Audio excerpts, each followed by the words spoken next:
시작하겠습니다. 자, 85의 문제입니다.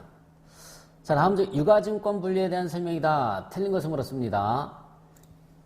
1번 유가증권 중 채무증권은 취득한 후에 만기보유증권, 단기매매증권, 매도가능증권 중에 하나로 분류한다. 맞죠? 단기매매증권은 유동자산으로 분류하는 것도 맞습니다. 단기매매증권은 유동자산으로 분류하는 것도 맞아요. 보고기간 종료로부터 1년 이내에 매도 등에 의해서 처분할 것이 확실한 경우에는 투자자산이 아니라 당좌자산으로 분류하는 거, 유동자산으로 분류하는 겁니다. 3번이 틀렸어요. 투자자산이 아니라 유동자산으로 분류합니다. 자, 보고기간 종료로부터 1년 이내에 만기가 도래하는 거, 유동자산으로 분류하는 거 맞죠? 1번에 틀린 것은 3번. 자, 보고기간 말 외화환산 방법에 대한 설명이다. 잘못된 것을 물었어요. 화폐성 외화 항목은 마감환율로 환산한다. 맞아요. 화폐성이라는 것은 대여금, 차입금, 미수금, 미지급금, 외상매출금, 외상매입금, 이거를 우리가 화폐성 외화자산 부채라고 하죠. 마감환율로 환산하는 거 맞습니다. 역사적 원가로 측정하는 비화폐성 항목은 거래일의 환율로 환산한다. 거래일의 환율로 환산하고요. 공정가치로 측정하는 비화폐성 외화 항목은 공정가치가 결정된 날의 환율로 환산을 하고, 화폐성 항목에서 발생한 외화 환산 손익은 영업의 수익이나 영업의 비용으로 처리를 하는 거죠. 기타 포괄 손익이 아닙니다. 틀린 것은 4번이 틀렸어요. 기타 포괄 손익이 아니라 영업의 수익이나 영업의 비용으로 처리를 해줘야 되는 거예요.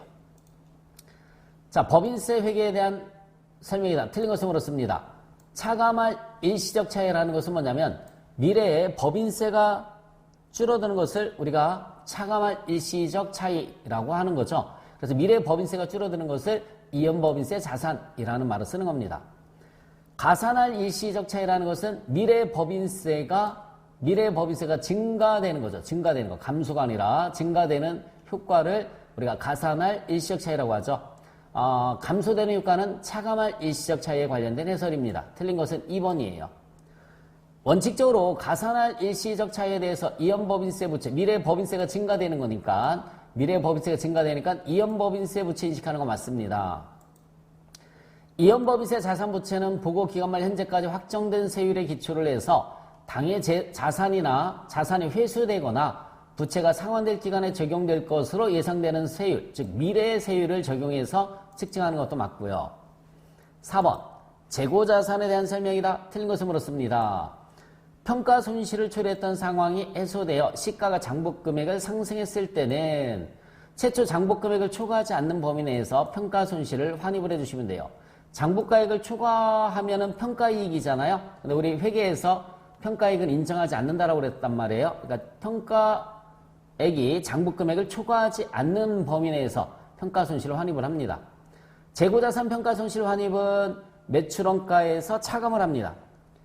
재고자산 평가 손실을 매출원가에 가산을 했으니까 환입은 매출원가에서 차감을 하는 거고 영업의 수익이 아니에요. 틀린 것은 2번이 틀렸습니다. 재고자산은 정상적인 영업 과정에서 판매를 위해서 보유하거나 생산 과정에 있는 자산 및 생산 또는 서비스 제공 과정에 투입될 원재료나 소모품의 형태로 존재하는 자산을 말한다. 맞고요. 재고자산의 매입 원가는 매입금액에 매입운임, 하역료, 보험료 등을 가산한 금액이다. 이것도 맞습니다. 5번 자기 주식 100주를 6,000원에 취득하였다고 나와 있습니다. 6,000원에 취득하였으며 3월에 200주를 7,000원에 또 취득했다고 나와 있죠. 그러면은 여기까지 끊어서 한번 보도록 하겠습니다. 100주를 6,000원에 취득하였다. 100주 곱하기 6,000원. 그러면 60만원이 됩니다. 60만원. 또 3월에 200주를 7,000원에 취득하였다. 200주 곱하기 7,000원. 그러면은 27은 14니까 140만원이 되겠죠? 140만원. 그리고 4월에는 100주를 무상으로 증여받았습니다. 100주를 무상으로 증여를 받았어요. 무상으로. 그러니까 돈은 안 나갔죠? 네, 돈은 안 나갔습니다. 그러면 토탈 200만원이고요. 토탈 나간 돈은 200만원이고 내가 보유하고 있는 수량은 400주가 됩니다. 그러면 평균 단가는 5,000원 이렇게 계산이 되겠습니다. 200만원 나누기 400주를 해주면 5,000원이 나오죠. 평균 단가 5,000원. 자, 이 중에서 200주를 5,100원에 팔았습니다. 5,000원짜리를 5,100원에 처분을 했으니까 결국은 이익이 100원이죠. 이익은 100원입니다. 100원 곱하기 몇 주를 팔았어요? 200주를 팔았으니까 처분이익은 2만원이 계산이 되는 거죠. 처분이익은 2만원입니다. 1번이죠. 자, 그 다음에 6번 문제를 한번 볼까요? 결합원가가 30만원이라고 나와 있어요. 순실현 가능 가치법에 의해서 배부했을 때 제품 C의 매출 총이익은 얼마인가? 이렇게 물었습니다. 자, 결합원가가 일단은 30만원 나와 있어요. 결합원가가 30만원 나와 있습니다. 결합원가는 30만원. 자, 이것을 A, B, C로 배분을 한번 해보도록 하겠습니다. 토탈 30만원을 배분을 한번 할 때 순실현 가능가치법으로 하라고 나와 있죠. 자, 생산량이 판매량은 볼 필요가 없어요. 판매량은 일단은 볼 필요가 없습니다. 이 원가를 배부할 때 생산량이 200단위예요. 200단위의 판매 가격이 3,000원이니까 60만원 나오죠. 곱해주면 60만원. 이것은 분리점 후에 추가 가공한 금액까지 포함해서 60만원인 거예요. 그래서 빼주시면은 51만원이 순실현 가치가 되는 겁니다. A의 순실현 가치는 51만원. 순실현 가치는 추가 가공하기 전에 순실현 가치는 51만원입니다. 자, 50단위 곱하기 2,000원. 50단위 곱하기 5,000원, 2,000원 하면 10만원이 나오죠. 10만원에서 4만원을 빼주시면 6만원이 나오고요. 제품 B는 6만원의 순실현 가치입니다. 자, 100단위 곱하기 1,000원 역시 마찬가지 10만원이 나옵니다. 10만원에서 7만원을 뺐더니 3만원이 순실현 가치가 나오죠. 그러면은 60만원이 되겠습니다. 60만원. 그래서 여기에서 이제 결합원가를 배부를 해주시면 배부액은 어떻게 계산을 하느냐면 요 결합원가 30만원이 과연 얼마씩 배부가 될 거냐라는 얘기죠. 자, 30만원 곱하기 토탈 금액이 60만원입니다. 60만원 분에 C를 물었으니까 C만 계산 한번 해볼게요. C가 3만원이죠. 3만원. 이렇게 계산을 합니다. 그러면은 6, 5, 3, 10, 5, 3, 15. 그죠? 15,000원으로 계산이 되겠습니다. 결합원가 배부액은 15,000원이 되는 거죠. 15,000원. 다시 한번 말씀드리겠습니다. 결합원가 배부액은 15,000원이에요. 매출 총이익을 물었으니까는 매출 마이너스 매출원가. 매출 마이너스 매출원가는 매출 총이익이 되는 겁니다. 지금 결합원가 배부된 게 15,000원이고요. 매출은 이제 매출 70단위를 팔았어요. 판매 가격은 1,000원이니까는 7만원이 되겠습니다. 7만원. 그러면 7만원에서 15,000원 빼주시면은 55,000원이 계산이 됩니다. 매출 총이익은 55,000원. 그런데 지금 잠시만요. 70단위를 그죠? 1,000원씩에 팔았으니까 7만원이 되는 거고요. 7만원이 되는 거고 그 다음에 매출원가는 결합원가 배부된 게 지금 현재 15,000원이에요. 15,000원에다가 추가 가공비가 얼마 있습니까? 7만원이 있어요. 제가 잠시만요.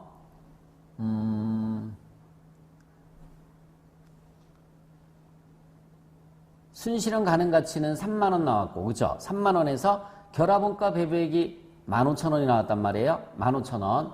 그러면은 15,000원에다가 일단은 분리점 후에 추가 가공비가 7만원이 들어갔으니까는 85,000원이 매출원가가 되는 거죠. 85,000원이 매출원가입니다. 매출원가고요. 판매 가격이 얼마라고 그랬냐면 70단위를 팔았어요. 70단위를 팔았으니까 70단위 곱하기 판매 가격 7 천 원을 해주시면은 7만 원이 계산이 됩니다. 잠시만요. 제가 뭘 착각을 했을까요? 단가로 계산 한번 해볼까요? 85,000원, 85,000원 나누기 100단위를 생산을 했으니까는 100단위 그러면은 개당 가격이 850원이 나오죠. 850원. 원가가 850원입니다. 아, 이렇게 계산을 해줘야 되겠네요. 원가가 850원인데 죄송합니다. 제가 잘못 적용을 했어요. 여기까지는 다 맞아요. 네. 여기까지 결합원가 배부한 것까지는 모두 맞습니다. 결합원가 배부한 것까지는 맞아요. 그러면 원가가 여기 3만원에 배부액이 15,000원이 배부가 됐습니다. 그리고 추가 가공비가 7만원이 있으니까는 85,000원이 총 원가가 되는 거죠. 원가가 100개에 대한 원가가, 그죠? 100개에 대한 원가가 85,000원이니까 한 개당은 850원이 되는 거예요. 850원짜리를 1,000원에 팔았습니다. 850원짜리를 1,000원에 팔았으니까는 결국은 150원이 이익이 되는 거죠. 150원이 곱하기 몇 단위 팔았다고 그랬습니까? 70단위를 팔았어요. 70단위를 팔았으니까는 1,500원의 이익이 발생을 하는 거죠. 1,500원. 네. 요렇게 해서 답은 1번이 답이 되겠습니다. 1번. 지저분한 거는 지워보도록 하겠습니다. 이렇게 해서 지워볼게요. 다시 한번 설명을 해드리면은, 순실현 가치를 계산할 때는 생산량 곱하기 판매 가격 하면 60만원 나와요.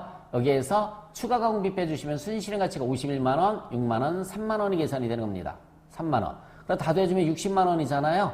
그러면 결합원가 30만원을 나눠줄 때 30만원 곱하기 60만원 분의 3만원.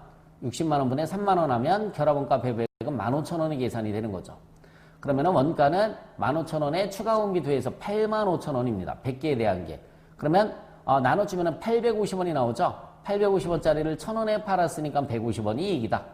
곱하기 70단위 하면 1,500원이 이익이 되는 겁니다. 자, 7번. 옳지 않은 것을 물었습니다. 원가의 개념에 대한 설명 중 옳지 않은 것은, 자, 원가 배분 나눠주는 거죠. 공통원가 또는 간접 원가를 합리적 배분 기준에 따라서 대응시키는 과정을 원가 배분이라고 하는 거 맞아요. 인과관계 기준, 수혜 기준, 부담 능력 기준 등이 있습니다. 단기 제품 제조원가란 제조 과정에 투입된 모든 제조원가를 의미하며 투입된 게 아니라 완성된 거죠. 완성된 제조원가를 우리가 제품 제조원가라고 하는 겁니다. 3번이 틀렸어요. 조업도란 일정 기간 동안 기업의 설비 능력을 이용한 정도를 나타내는 지표로서 생산량, 판매량, 노동시간, 기계작업시간 등이 있습니다. 3번이 틀렸고요. 8번 문제 보도록 하겠습니다. 조업도 증감에 따른 총원가와 단위당 행태를 요약한 표이다. 빈칸에 들어갈 것으로 올바른 것을 물었습니다. 여러분, 고정비는 생산량이 증가해도 원가 총액은 변동이 없어요. 그래서 단위당 고정비는 반비례한다. 변동비는 생산량이 증가하면 원가 총액도 증가합니다. 그러면 단위당 변동비는 일정하다라고 했단 말이에요. 일정하다. 그러면은 조업도가 증가해도 총원가는 고정비는 일정하다. 그죠? 고정비는 일정하다. 단위당 고정비는 그죠? 감소했어요. 단위당 고정비는 2번이죠. 감소. 그러니까 답은 1번이네요. 조업도가 감소하면 고정비 그래도 일정하겠죠? 고정비는 무조건 일정한 거예요. 단위당 그러면은 얘가 감소하면 얘는 반대로 증가하겠죠. 그렇죠? 증가되는 거. 네. 그래서 1번이 답이 되겠습니다. 8번의 답은 1번. 9번 문제. 노무비의 가격 차이와 능률 차이를 계산을 하라고 나와 있습니다. 공식을 한번 써서 대입을 한번 해볼까요? 실제 임률 마이너스 표준 임률. 실제 임률 마이너스 표준 임률 곱하기 실제 시간. 얘가 임률에서 임률을 뺐으니까 임률 차이가 된다고 그랬고요. 자, 실제 시간 마이너스 표준 시간 곱하기 요 표준 임률이 내려오면 되겠죠? 표준 임률이 내려옵니다. 시간에서 시간을 뺐으니까 이건 시간의 차이, 즉 능률 차이가 되는 거예요. 공식이. 그리고 표준 시간은 실제 생산량에 허용된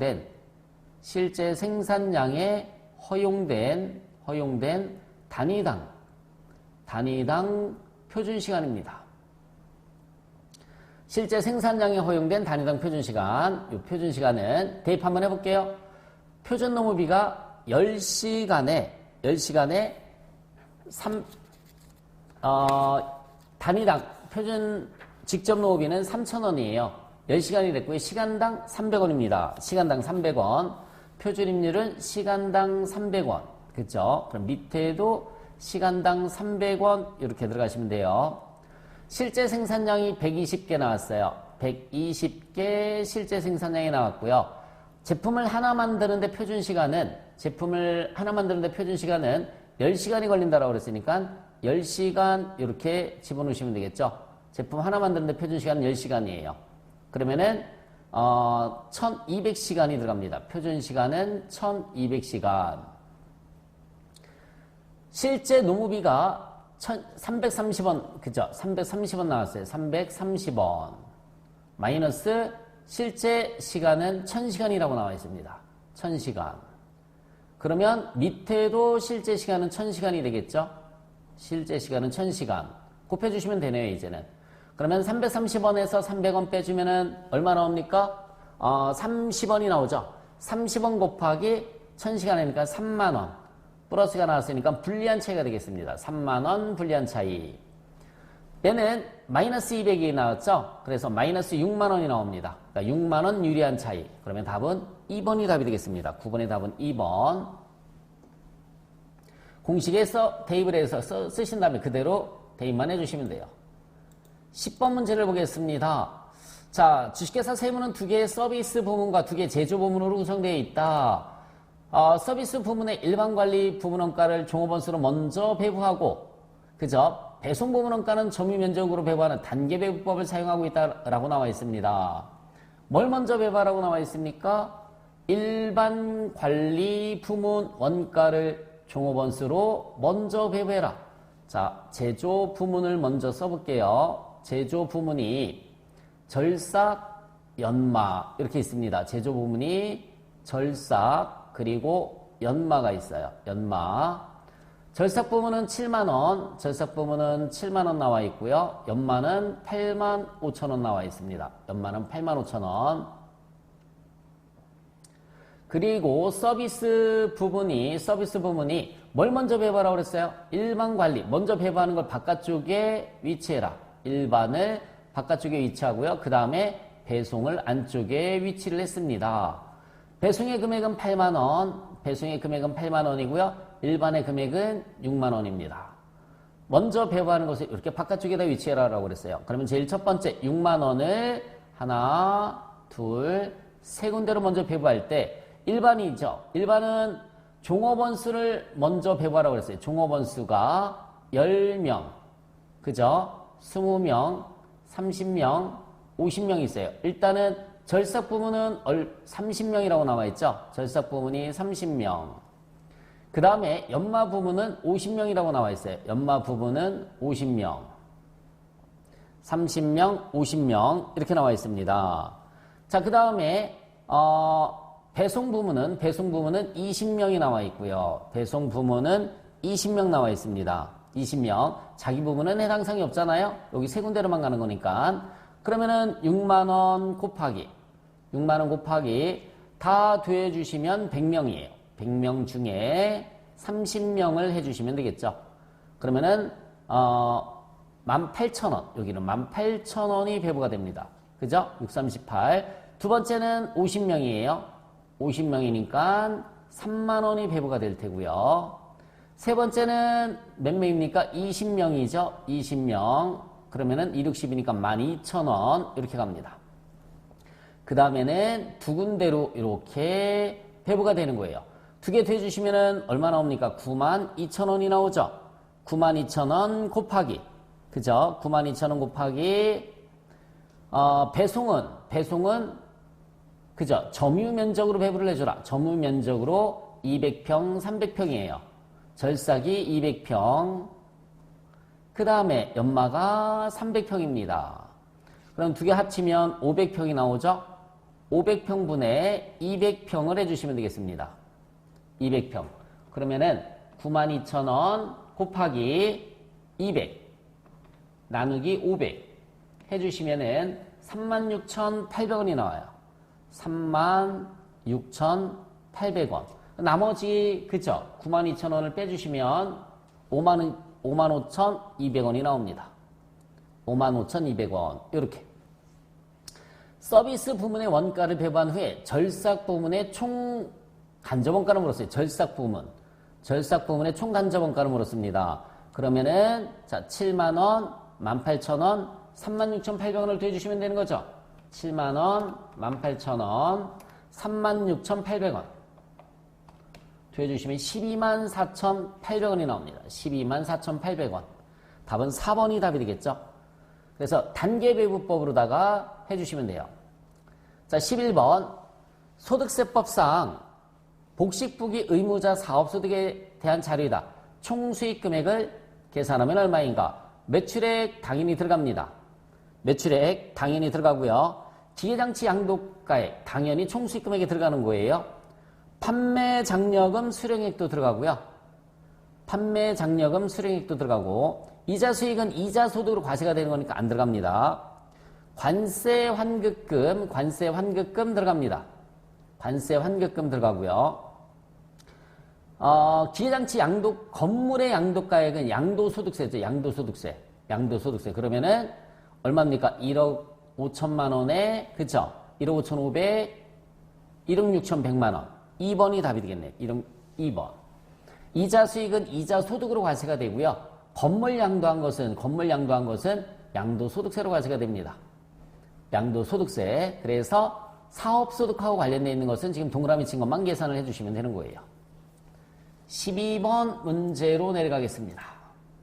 법인세법상 입금불산입 항목에 해당하지 않는 것을 물었습니다. 주식발행 추가금 입금불산입이죠. 입금불산입. 법인세가 송금불산입이니까 법인세 환급받은 거 입금불산입이에요. 자산수중액 채무면제액은 입금인데 2월 결성금 보전에 충당됐으니까 입금불산입이 맞죠. 보험업법 기타 법률에 의한 고정자산 평가차익은 입금이에요. 원래 자산의 평가차익은 입금불산입이거든요. 다시 한번. 원래 자산의 평가차익은 입금이에요. 입금. 그런데 입금불산입이에요. 입금불산입. 그런데 보험업법 기타 법률에 의한 평가차익은 입금 항목입니다. 13번. 소득세법상 비과세 근로소득에 해당하지 않는 것을 물었습니다. 종업원이 소유 차량을 직접 운전해서 사용자 업무 수행에 이용하고 실제 여비를 지급받는 대신 지급 기준에 따라 받는 금액 중 20만 원 이하의 금액, 비과세 맞죠? 근로자 또는 그 배우자의 출산이나 6세 이하 자녀가 있을 때 육아수당 10만 원 이내의 금액, 비과세 맞습니다. 자, 직무 발명 보상금으로서 500만 원을 초과하는 건 과세예요. 500만 원을 초과하는 건 과세가 되는 겁니다. 500만 원까지만 비과세예요. 답은 3번. 과세죠. 일반 근로자가 국외 등에서 근로를 제공하고 받는 보수 중에서 월 100만 원, 외항선원이나 원양선원 및 해외건설 근로자는 300만 원 이내의 금액, 비과세입니다. 답은 3번이에요. 14번. 법인세법상 임직원의 인건비에 대한 세무에다 올바른 것을 물었습니다. 임원의 상여금은 정관에 규정된 한도 내의 금액은 전액 송금으로 인정이 된다. 맞죠? 네, 정관에 규정되어 있으니까 송금으로 인정되는 거 맞습니다. 답은 1번이 맞네요.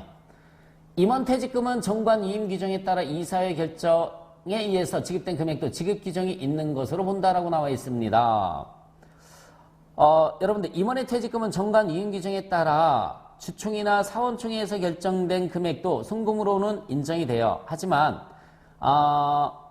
이사회 결의에 따라 지급된 금액은 지급 규정이 없는 걸로 봐요. 이사회 결의에 따라서 지급된 금액은 지급 규정이 없는 걸로 봅니다. 주주총회나 사원총회는 인정이 돼요. 주주총회나 사원총회는 인정이 되지만 이사회 결정은 인정이 안 돼요. 임원퇴직금에 대한 지급 규정이 없으면 전액 송금불산입한다. 근로기준법에 의한 퇴직금 한도액까지는 인정이 돼요. 법인세법상 한도액을 계산을 해서 그 법인세법상 한도액이 대부분 이제 근로기준법인데 거기까지는 인정이 됩니다. 임원 상여 한도 지급 규정이 없는 경우에는 법인세법상 한도액을 기준으로 송금불산입 여부를 결정한다라고 나와 있습니다. 여러분, 상여금에 대한 지급 규정이 없을 때는 전액 송금불산입이에요. 퇴직금은 법인세법상 한도액을 기준으로 송금불산입 여부를 결정을 하지만 상여금은 지급 규정이 없으면 전액 송금불산입입니다. 어쨌든 옳은 것은 1번이에요. 요 문장 이렇게 임원퇴직금에 대한 지급 규정이 없는 경우에는 법인세법상 한도액을 기준으로 송금 여부를 결정한다. 이렇게 해서는 맞는 거고요. 임원 상여금에 대한 퇴직금 지급 규정이 없을 때는 전액 송금불산입한다. 이렇게 맞는 겁니다. 자, 15번. 부가세법상 과세거래인 것은 주세물납, 아닙니다. 과세 대상 아니고요. 상품권을 양도한 것도 물건을 파는 게 아니잖아요. 그래서 과세 대상이 아닙니다. 양도담보 목적으로 제공했을 때도 과세가 아니고요. 파는 게 아니니까. 비영업용 소형 승용차 양도했을 땐 실제 물건을 파는 거죠. 재화의 공급이기 때문에 과세 대상 맞습니다. 과세 거래인 것은 4번이 답이 되겠죠.